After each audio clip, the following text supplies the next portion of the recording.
Welcome into the 24/7 Sports College Basketball Show. I'm your host, Adam Finkelstein, and I am joined by my colleagues, Eric Bossi and Travis Branham. We are going to break down some of the latest recruiting intel. Fellas, welcome to the show. Hey, hey. I'm All right. glad to see everyone got the black pullover notification for this week. Yeah, the uniform is in full intact here. Before we get going, make sure you like, share, and subscribe here on the 24/7 Sports YouTube channel. Fellas, this week we are going to talk about what we have seen in recent weeks on the recruiting trail. Obviously, this is going to be another busy week. Travis and I are in Florida. Bossy, you're in Nevada, right? You're in Vegas with Brandon. Sin City, yep. All right, but we have already been on the road for the better part of a month. Of course, the early signing period is behind us. We're going to dig into some of the major themes. First and foremost, guys, we have to talk about the very top of the class. Darryn Peterson, prolific prep. They have been taking on all comers. He's gone head to head with Cameron Boozer.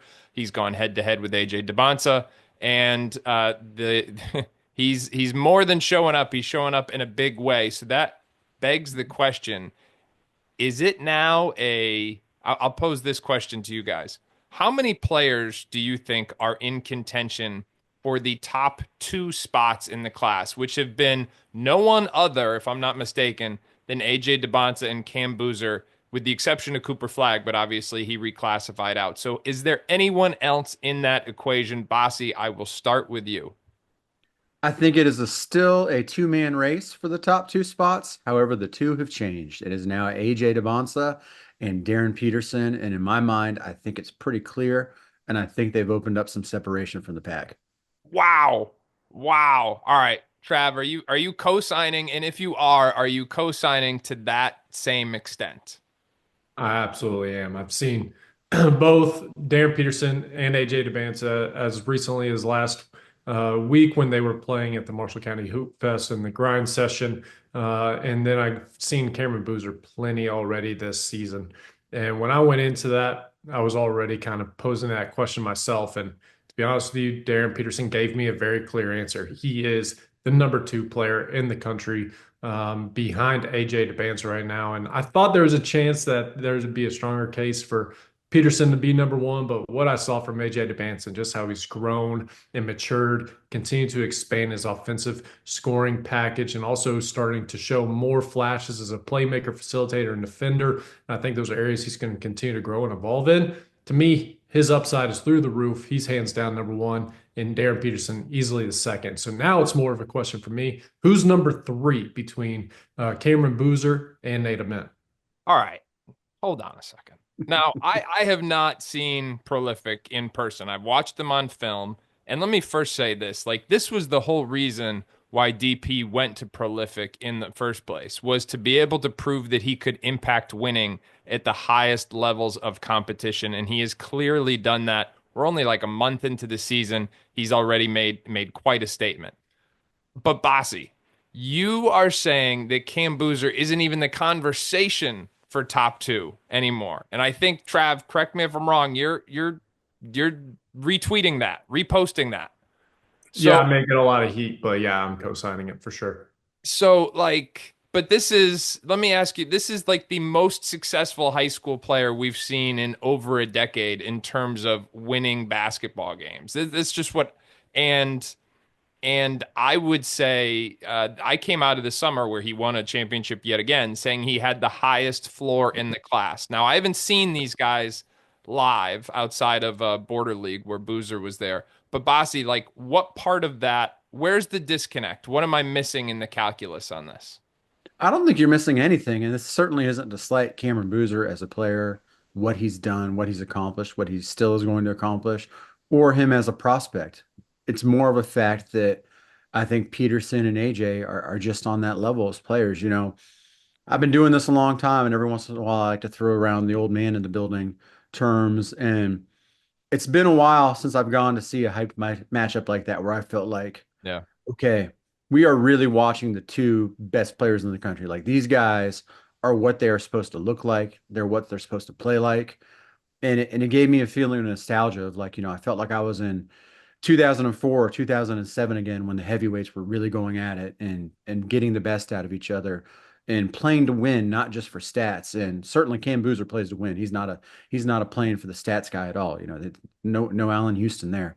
But that's another old man throwback for the I people got it. who I know got it. Houston stats. I just think that if you look at everything they have, I think there's better translatability to the highest level in terms of what they do and where they project at. I watch Darren Peterson right now. I really feel like I don't know if it's Donovan Mitchell or Bradley Beal or somewhere in between when I'm watching him, but I'm getting a lot of that vibe. Just a super polished guy. And obviously Donovan wasn't thought of this level when he was in high school. So I'm thinking more of pro. Donovan was Donovan, also like a way better athlete at this stage, yeah. like an Yeah, extreme. but Peterson's a sneaky athletic guy. I But think what Donovan was like a best athlete, like an right. incredible athlete, like Yeah, best yeah, athlete in but the I'm class. just trying to paint a picture Yep. stylistically Yeah. of where he is in my mind. He just does everything so well. He can score at the mid range. He can score from deep. Just when you think like, okay, well maybe he's not quite that athletic, he blows by you down the left side of the lane and dunks on the entire team. And he passes the ball, he rebounds the ball, and the thing that really with AJ and um, Darren, I think sets them apart right now. Defensively, they both have monster ability. Like they're dominating games defensively just as much as they are offensively right now.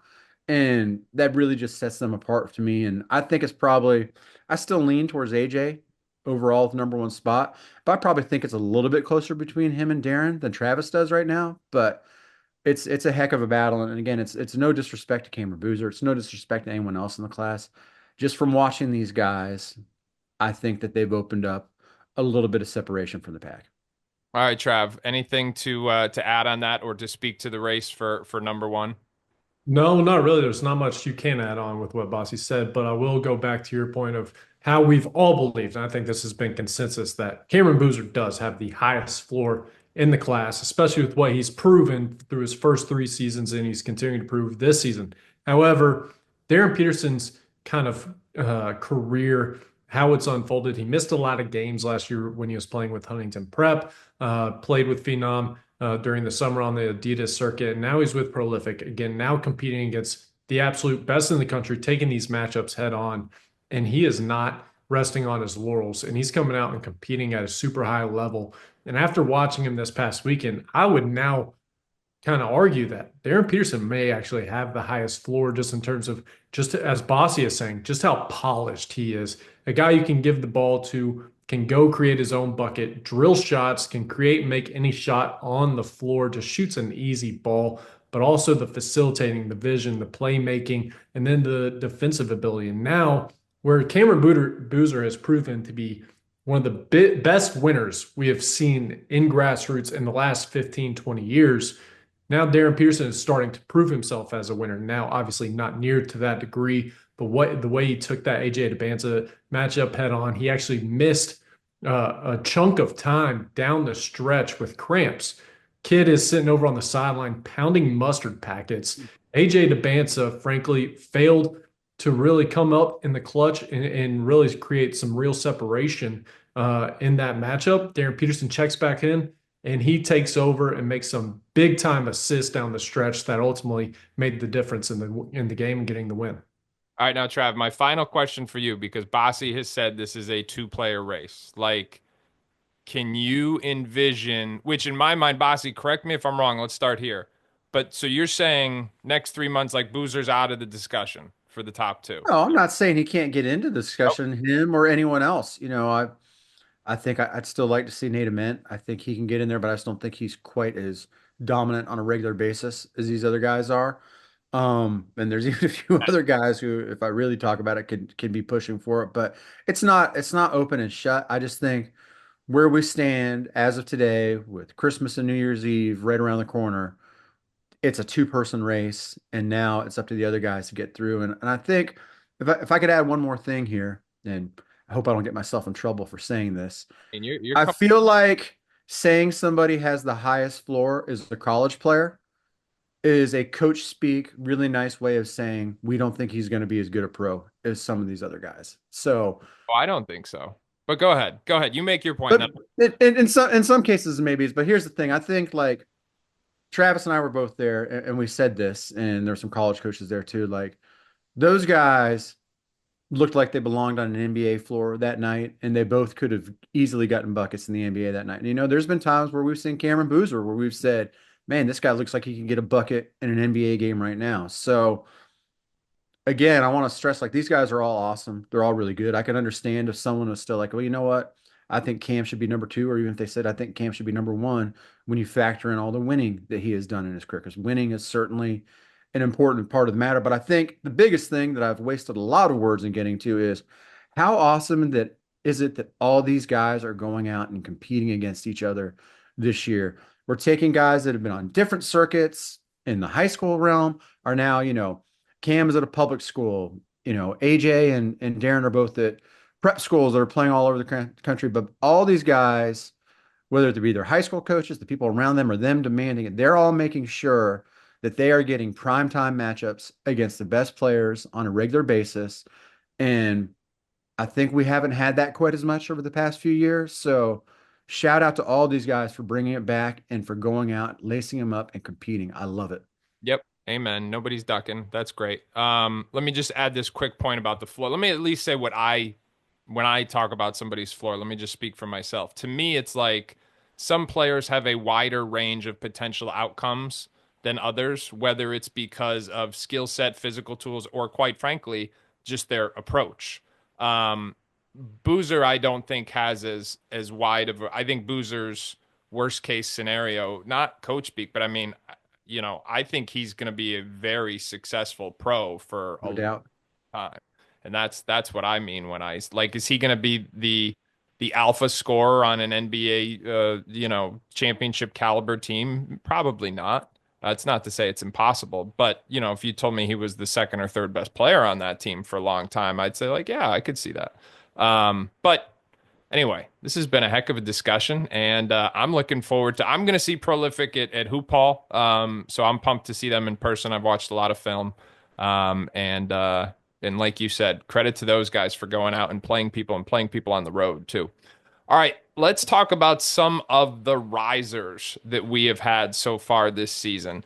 Travis, I'm going to start with you. Now, just for context, our rankings update came out in September. The next one will be the week after Hoop Hall concludes, right before McDonald's is announced. So we've got about a month before that happens. But give me a player in the senior class right now who you think has really taken their game to the next level and is deserving of a bump.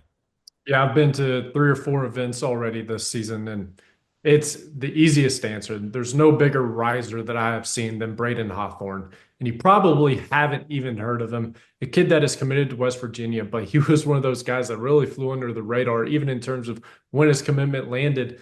Just an extremely sneaky pickup for that Mountaineer staff, getting a kid in their state, a 6'8", really long wing that can also in time potentially play at the four. But he looks like a baby physically. Kid that I describe to everybody. He could pass as a sophomore in high school right now. That's just how immature he is physically. But don't let it fool you. This kid has a lot of game already. A guy that can step out, make shots from three, very comfortable and confident playing with the ball in terms of his ability to create and attack off the dribble. Will finish around the rim, has a toughness, competitiveness, and edge to him out on the court that I really like. Brings it on the defensive end of the floor. And I'm telling you, give this kid 2 years.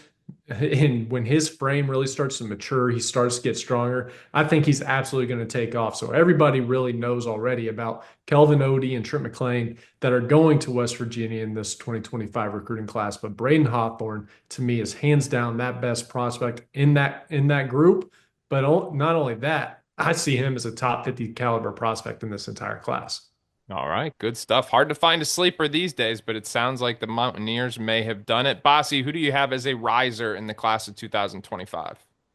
Well, first of all, had Travis not mentioned Braden Hawthorne after melting our ears off talking about him, I would have really spazzed out on this thing. And by the way, I totally co-sign with that. I wrote about Hawthorne at the Wooten camp in September with how he'd gone under the radar, and largely due in part to the guy that we just got done talking about, Darryn Peterson, being so excellent in the summer that you didn't even really notice anyone else around him.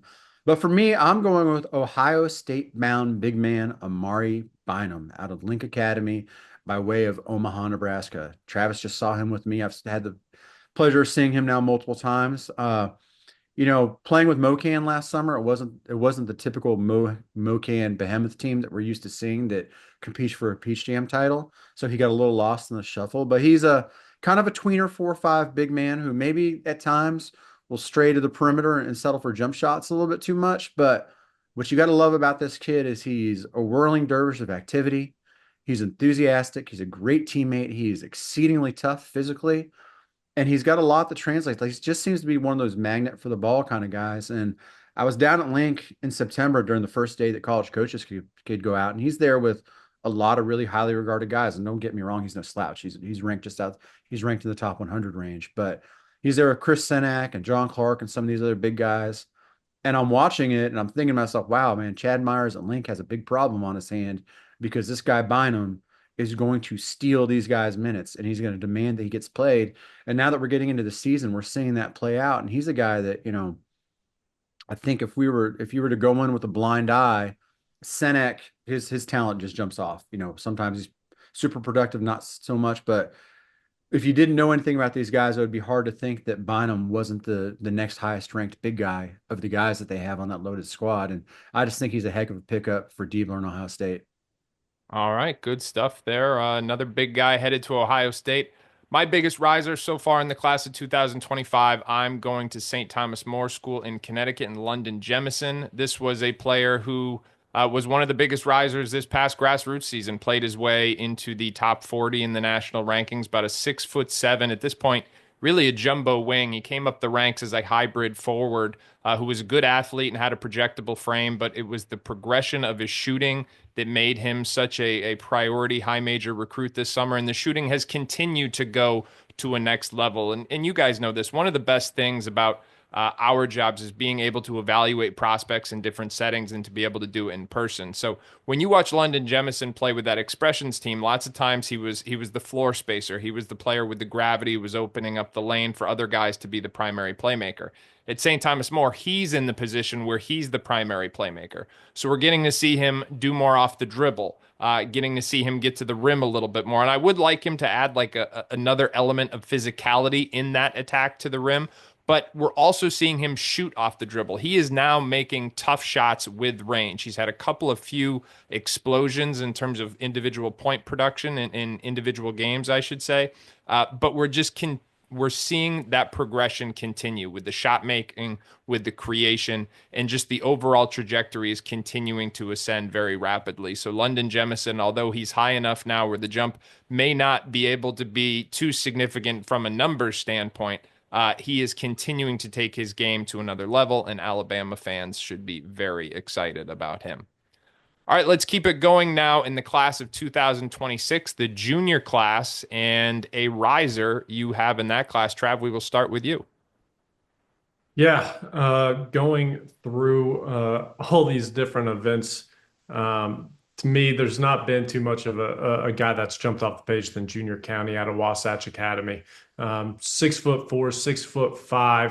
6'5", kind of a versatile wing that can also play at the guard spot. But really jumped out to me down in Atlanta at the Holiday Hoops Giving was the athleticism that he possesses and how he uses it to impact on both ends of the floor. Really competed and made his presence felt on the defensive end of the floor. But offensively, he drilled shots from three, got to his pull-ups, 1-2 dribble pull-ups from mid-range, and finished high above the rim. Was very efficient and very productive in front of me. And I know you actually got to see him not too long after, Fink, and it sounds like he stood out to you as well. Yeah, I saw him the next weekend at the National High School Hoops Festival. I thought he was Wasatch's most consistent player, and I agree. It was the same kind of theme. The versatility in terms of being able to play multiple positions, in terms of being able to guard multiple positions, and then being able to score the ball in different ways within the flow of the offense. He made shots, to your point, but he also got some things going to the rim, and everything came without having to stop the ball from moving. As we see some of these